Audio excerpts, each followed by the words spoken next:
Okay, so in an effort to slightly review some stuff that we went over before we left out of school and help my niece out, I decided to play like this little matching game. So I made these flashcards that oh my poor nails, that my niece hasn't seen yet. And then she's going to match them, and here you go, in whatever column they go in. So this is circumference and this will be area. All right, go ahead, Taylor. Okay, so it says C equal what? Pi times diameter. Pi times diameter. All right. And what is the value of pi? 3.14. Yeah, 3.14. And do you know where that is? On the star chart. Yes, on the formula chart in the beginning of the book. Right. Okay, go ahead. This? Yeah. A equals? Pi times the radius squared. Right. Okay. And the C and the A obviously mean what? Area and circumference. Area and circumference, yes. Oh, let's just make that. So this one I was hoping would be later. So it says A equals 1/2 pi r squared. And the question I wrote was, where did the 1/2 come from? Do you know where it came from? It's okay if you don't. Nope. Okay, so in my class, on our test, one of the formulas on there was A equals 1/2 pi r squared, where the 1/2 actually represents a semicircle. Oh. We did that. Okay, so that one, it's like broken down. So it's a question mark equals 3.14 times radius. What is that actually saying? What formula? It's area equals pi times the radius squared. Okay, good job. So I can actually put this right here because that's what it's saying. All right, go ahead. In this formula, you must multiply the radius by 2. Can you read it out loud again? Oh. In this formula, you must multiply the radius by 2. Okay. Okay. Measures the inside of a shape. The area. Yep, the area measures the inside of any The shape. distance around a shape. Oh, it's the circumference. C equals 1/2 times 3.4 times the diameter. Right. And that, so here, put it next to that one. That's the circumference of a semicircle. Okay. Oh, okay. Question mark equals 2 times 3.14 times the radius, which would be the diameter. Right. And so this one right here where it says, in this formula, you must multiply the radius by 2. Since all of the operations is multiplication here, we don't actually have to worry about PEMDAS. Wait.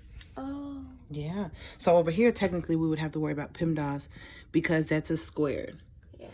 But you can peel it apart and do it like that, and you wouldn't have to worry about PEMDAS. You can just go left to right. Yeah. Oh, this is the same thing. Yep.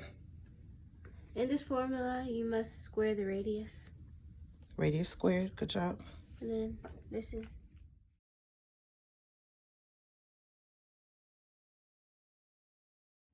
Alrighty, so now we are moving on to the last 2 note cards that she actually has to calculate something. So you can just pick either one you want to do first. I'll do this one first. Okay, so it's a circle, and there's a line going from one side of the circle to the other side of the circle. And it says that is measured by 12 centimeters, and it's telling us to find the area. So what is it called when it's measured from one side of the circle to the other side? The diameter. The diameter, yes. So it's saying find the area. So will we be dealing with this side or this side? This side. This side. Why? Because it's the area. It's literally the area. Yes. And do we have a whole circle or a semicircle? A whole circle. A whole circle. So we know we're just going to be dealing with this formula. Oh. Now, the thing is, so read this. Read this out loud for me. 3.14 times radius times radius. Right. Radius times radius. But it's the diameter. This one gives you the diameter. So what is the radius in comparison to the diameter?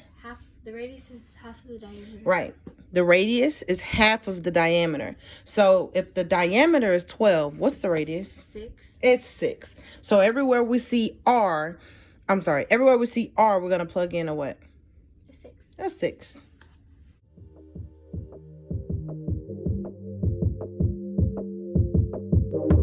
That we had, it told us to find the area of this circle, and it gave us the diameter, which was 12 centimeters. We already went over that she had to halve the diameter because in our formula we know we have to use the radius, and radius is half of the diameter. So she used the formula A equals pi r squared. A equals pi times 6 times 6. And can you remind us where you got 6 from, Taylor? Yeah, because half of 12 is 6. Right, half of 12 is 6. And 6 times 6 is? 36. 36. So that's where we get to this level, pi times 36. So she multiplied 3.14. And where did 3.14 come from? Pi. Yep, that is pi.